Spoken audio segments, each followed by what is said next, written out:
Hello, welcome to this webinar, which is about girls who are autistic or have ADHD. My name's Jessica Lofthouse, and I'm one of the speech and language therapists for the Witherslack group. And my name's Katie Wade, and I'm one of the occupational therapists for the Witherslack group. You will be able to download a PDF of these slides following the webinar if you would like to do so. The outline of the session, we'll be talking about statistics, the impact of a late diagnosis, masking, how autism might present differently in girls and women, how ADHD might present differently in girls and women, the overlap with developmental trauma and other neurodivergencies, support for the girls or young women you might be working with. There'll be an activity, so you can apply what you've learned to the context in which you're working or the young person you live with or support. And then at the end, we'll signpost to further support and further resources as well. First of all, we'll have a look at the statistics on gender difference for autism. Historically, there were far more boys and men diagnosed than girls and women. And that ratio is shifting somewhat, but we're still seeing about 3 times as many boys and men being diagnosed as autistic as we are women. So that is about 0.2% of the female population have a diagnosis of autism versus 1.8% of the male population. Historically, Hans Asperger, who was one of the early researchers into autism, he initially didn't believe that girls with autism existed, and he did revise that thinking, but he proposed a ratio of about 15:1 males to females who were autistic. And obviously, we know that is not the case, but some of that early research that was done created the first diagnostic criteria, and that still, to some extent, informs the diagnostic criteria that is in use today. So it makes sense that girls and women don't quite fit that same profile as the autistic boys and men. The average age of diagnosis still tends to be later for girls, and it's reported that the diagnostic process can take longer as well. And there is an estimated misdiagnosis where there are girls and women out there who are autistic but who haven't yet been recognised. And there are some professionals who believe the ratio should actually be closer to 2:1, boys and men to girls being diagnosed, or potentially lower. So the stats for D are actually quite similar to those for autism. Historically, it was seen as a very male condition, so it was seen mainly in boys. There were 10 boys for every girl that got a diagnosis of ADHD. At the moment, although that's changed somewhat, there's still 4 boys to every girl that get a diagnosis. So there's still that big difference. And similarly to autism, I think it's because the way that it's described is based on a male presentation.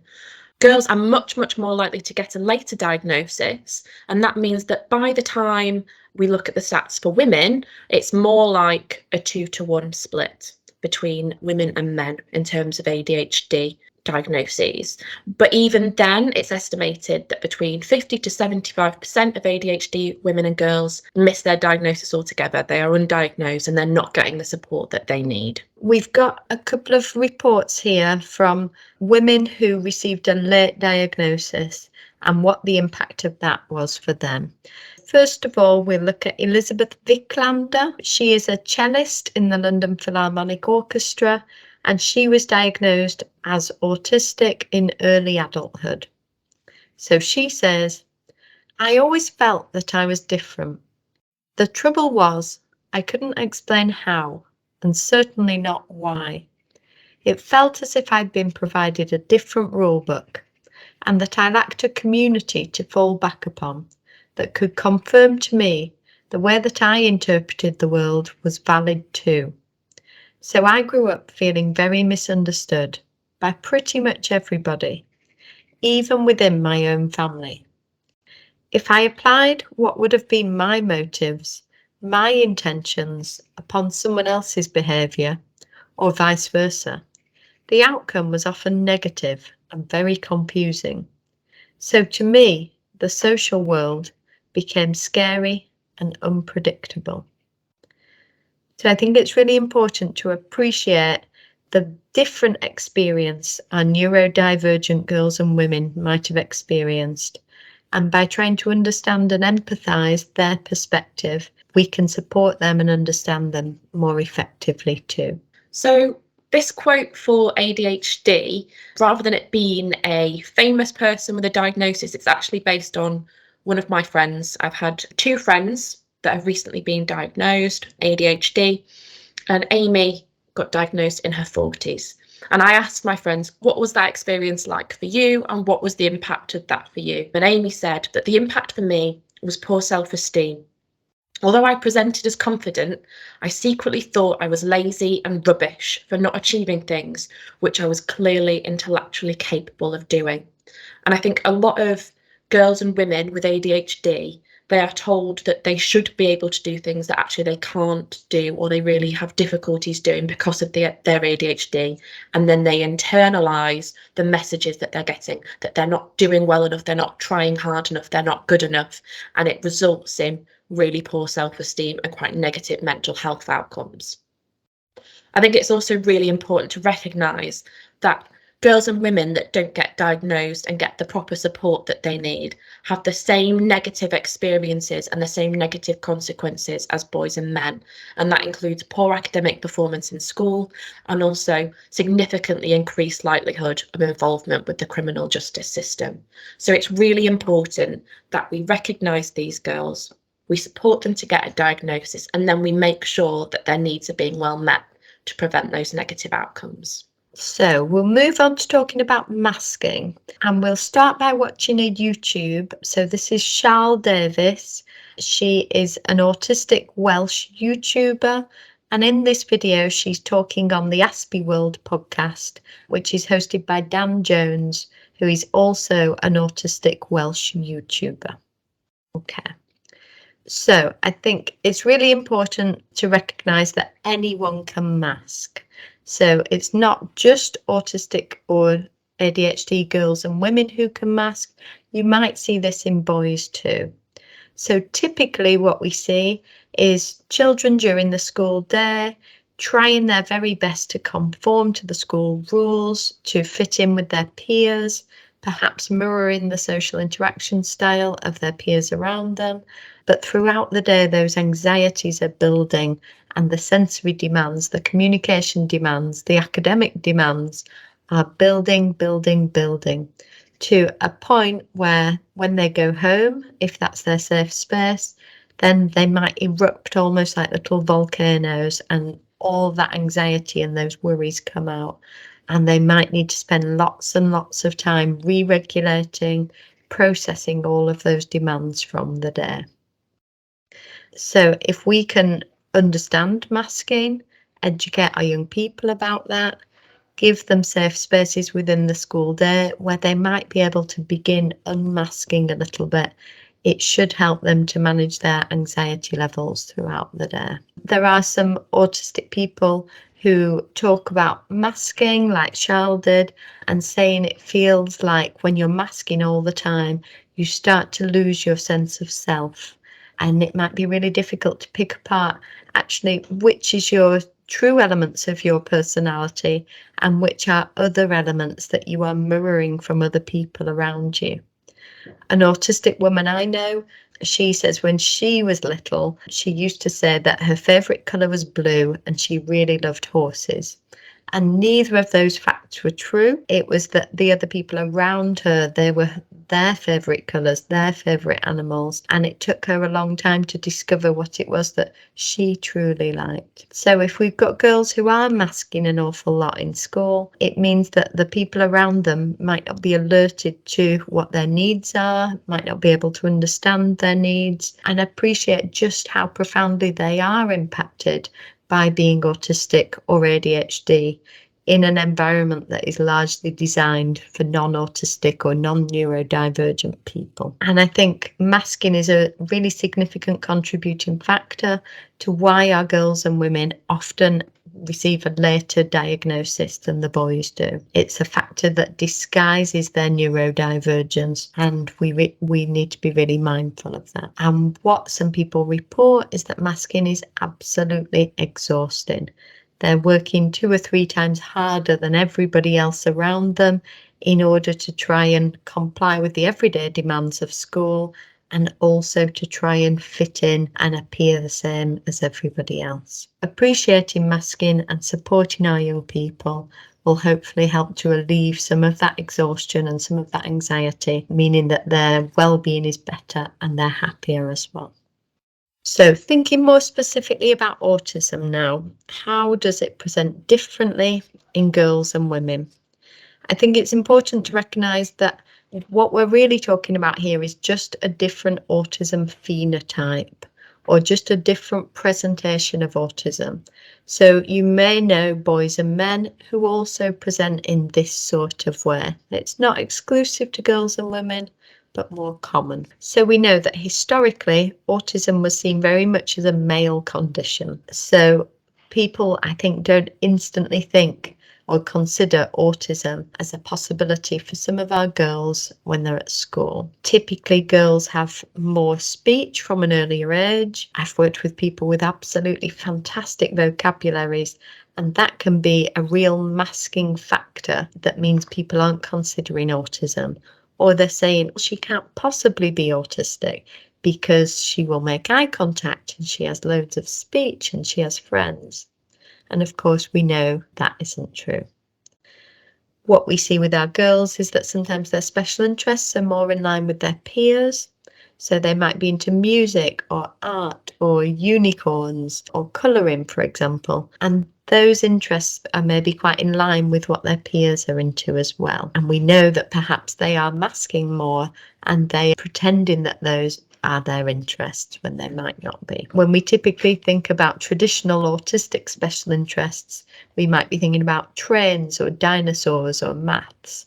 And it's more often our autistic boys who have those interests. So this is another masking factor for our girls. What we see typically when girls are around the age of puberty is that the social demands become so much greater. So having friends and socialising is relatively straightforward when you're younger. And then as we get older, things become more complex. Language becomes more abstract, different social dynamics come into play, romantic relationships, for example, and this huge increase in social demands can often be really difficult, and they'll need really specialist support around that. And it might not be until puberty that these girls are presenting with difficulties. And it doesn't mean that these differences haven't always been there, but it can be a factor that really alerts us to identifying these autistic girls around that time. We might see girls who are very quiet, very under the radar. They might really adhere to the rules at school, and they might always want to do the right thing. So sometimes these girls might be so under the radar that they don't recognise what their needs are, and they don't recognise that mask. We see girls who maybe use repetitive actions, or stimming we might call it, in a very discreet way. So it might be playing with a string on their hoodie, or chewing their pen lid, or tapping their foot very discreetly under the table. But it might be, again, very quiet, very under the radar, and people aren't alerted to what their needs are. We might see girls who are really exhausted, perhaps due to masking, so that is something else to look out for. And we often have parents and carers reporting a very different presentation. Anxiety builds up and then is released in their safe space at home. So if you have a parent or carer telling you what their child is like at home, make sure you are considering whether they're masking these things throughout the day and what we could do differently at school to make sure we are meeting that child's needs. You might see girls who are very creative, very good at imaginative play. I've worked with girls with absolutely fantastical imaginations, and that is certainly another disguising factor to them being identified and receiving the right diagnosis. You might have girls who process feelings inwardly. Again, that means they're quiet and under the radar rather than expressing their emotions outwardly or explosively. And you might have girls with hyperlexia as well. So an extreme reading ability. And again, this is yet another masking factor in the identification of autistic girls and women. So moving on to ADHD and how that presents differently in girls and women. It's a similar picture to autistic girls and women, but with some differences. With ADHD, there's 3 different ways that it can present. You can have the impulsive, hyperactive type, where you're likely to see people being very active, or you can have the inattentive type, which is a lot harder to pick up on because the young people are more likely to be daydreamy or unable to concentrate rather than behaving in a way that might be disruptive to their peers. And then you can have the combined type. And what generally happens for girls and women who are ADHD is that they have symptoms which might be lower in severity, particularly relating to the hyperactivity and impulsivity, but they're also much, much more likely to have the inattentive type, twice as likely than compared to males. So that means that they're much less likely to have the more extreme hyperactivity or impulsivity, which is very easily identifiable in a classroom because that has a much bigger impact on all the other young people around them. But it still means that these girls can be significantly impacted by their ADHD. So what happens for these girls when they particularly have the inattentive type is they can really struggle to focus, and wanting to constantly try to focus and have that attention, which they're being told all the time, you should be able to focus, everyone else can focus, why can't you? So they push themselves all the time to try and maintain the attention. They end up exhausted. They can have chronic tiredness and burnout, and then they have even lower levels of energy. The typical picture when you think of ADHD, the hyperactivity, you might not see that in girls and women. And then when it does present with hyperactivity and impulsivity, it tends to present in ways that is seen as more socially acceptable and more in line with their peers. Hyperactivity and impulsivity, when it presents, you have the extreme chattiness, the talkativeness. They might interrupt peers or people when they're talking to them because that's how their impulsivity is presenting. They struggle to stay quiet, and when they have an idea in their head in conversation, it just comes out. But that's a lot less disruptive than the way that it often presents in boys and men, which tends to be very active, shouting out, things like that in class, which is going to have much more of an impact on peers and on learning in the classroom.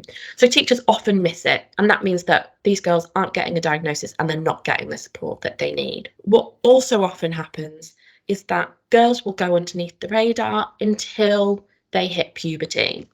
And then what happens when girls hit puberty and they start having more hormones is we tend to find that in line with their menstrual cycle, their hormones are basically exacerbating their symptoms. So they're much more likely to have symptoms that are able to be picked up on at certain times of the month. And they're also much, much more likely to experience severe premenstrual mood instability. So I think it's important to be thinking about the girls in your classrooms around this age. Are they finding things particularly difficult at certain times of the month? Can you pick up on those patterns? Because this could be a sign that it's related to ADHD, just because of that evidence that hormones can exacerbate symptoms. And that's the same for older girls and women as well, because it also impacts differently during pregnancy and the menopause. What happens a lot for girls with ADHD is rather than getting a diagnosis of ADHD, they get a diagnosis of anxiety, depression, or eating disorders. And then what happens is they can end up with diagnostic overshadowing. So all of their behaviours that are actually related to ADHD, their difficulties concentrating, the hyperactivity, their impulsivity, are then just linked to those existing diagnoses of anxiety and depression or an eating disorder. And it becomes even harder then for those girls to get a diagnosis. But actually, it could be that the underlying difficulties and differences related to ADHD are the reason behind the actual low mood, the anxiety, and the eating disorder in the first place. And girls with ADHD are much, much more vulnerable to bullying. So compared to boys with ADHD or compared to their peers that don't have ADHD, they're much, much more likely to be bullied. And that's another reason why it's really important that we identify these girls and we support them, because they are much, much more vulnerable to being bullied by their peers. So I've slightly touched on this already, thinking about the overlap with ADHD and mental health, but I think it's really important that we think about how complex the picture can be for some of the girls and women that we support. So it's really common for not just girls and women, but all individuals, boys and men as well, to be multiply neurodivergent. If you're autistic, you have 30 to 80% chance, depending on the research. That's quite a wide range of estimates there, but you've got significantly more chance that you will also be ADHD. And the same if you are ADHD, you are much, much more likely to be autistic. And if you're ADHD or autistic, you're also more likely than non-autistic or non-ADHD individuals to have other neurodivergencies, such as dyspraxia, Tourette's. So it can be a really complex picture with lots of different neurodivergencies within one individual that present in overlapping ways. To make it even more difficult, the presentation of autism and ADHD also overlaps significantly with the presentation of developmental trauma.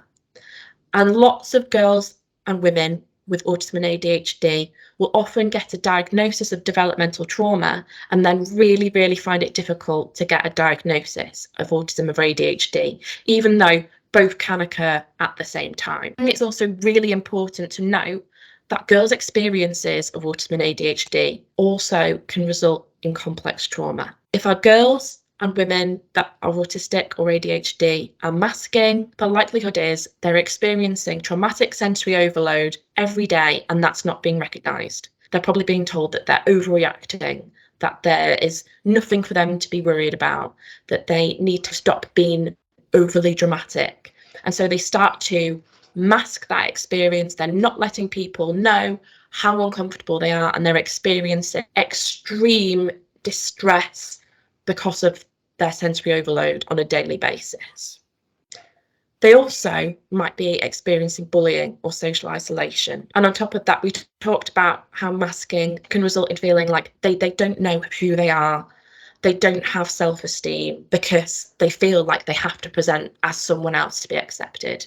And that's something that's happening day in, day out. It's really important to think about the girls that have developmental trauma and then get a diagnosis, but also the fact that our girls that already have a diagnosis are also likely to have some complex trauma experiences. And there's a lot of overlap in how that presents, but also a lot of overlap in the girls and women that have both of those different diagnoses. So how we might support some of the young people that we work with or live with. I think it's always important to be open to considering neurodivergence. So now we know lots of our young people mask, present differently, abide by the rules at school.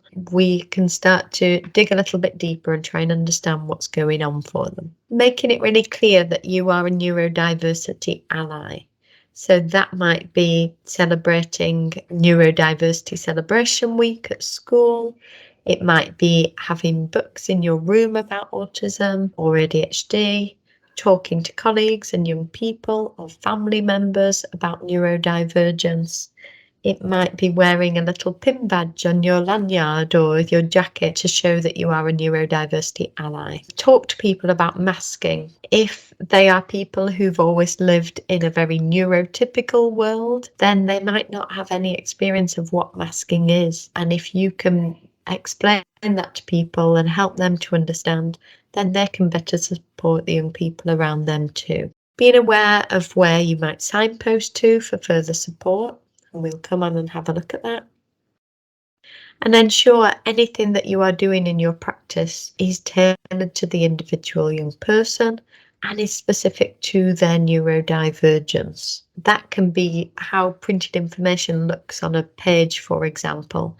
If it's slightly wonky or the text is slightly blurred, or some words are in bold and it's not quite clear why, all of those things can be barriers to that child accessing that resource. So bearing in mind and trying to consider things from that neurodivergent person's point of view, we're going to be able to support them much better.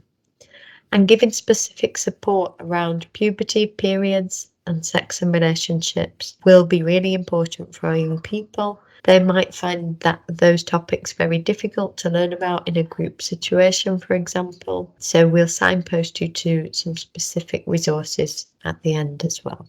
So we want you to do a short activity now to apply some of the things that we've been talking about to your practice. So we want you to think of a girl who you know and who you've worked with who might be undiagnosed. We want you to think about what makes you think she might be neurodivergent based on some of the things we've been talking about earlier. And also think about what steps you're going to take to support her following this workshop. Okay. So if you have identified a girl that you think might be neurodivergent, we'll now outline what the steps might be for supporting her to get that assessment. So first of all, really important to speak to all the people who are involved in supporting that child. So it might be their class team, the SENCO at school, the parents or carers, and the young person if they're able to take part in that discussion as well. And if all or most of you are thinking along the same lines, then you can make a referral. Now, the referral process differs greatly depending on where you live in the country. It's usually local CAMs for children who are age 5 and older, who can advise you on what the assessment process is. So typically they carry out the assessment, but not always. And hopefully the SENCO at the girls' school will already know what the process is in your local area for seeking that assessment. So services differ across the country in terms of who they will accept the referral from. So sometimes parents or carers can refer, sometimes it can be schools, or it might need to be a clinician within the school, and occasionally it is the GP only. So it's important to find out who can make that referral and get the right paperwork. And then typically all the people involved in supporting that child would also contribute to that referral form. So the parent or carer can describe how they present at home, the class team can describe how they present in school, and then clinicians might be able to advise on the child's sensory needs or their communication needs. And it's really important to capture all that information when you are making the referral. Perhaps during this webinar, you've maybe been thinking about yourself or an adult and wondering if you might be neurodivergent. Again, adult services differ greatly geographically, but generally your local NHS trust would be able to advise you on whether you can self-refer and who it is that you put that referral into. Okay, so the final few slides now are just signposting you to further reading. So these are all books, resources, videos that we have watched that come from a very pro-neurodiversity viewpoint, and they are largely authored by neurodivergent people.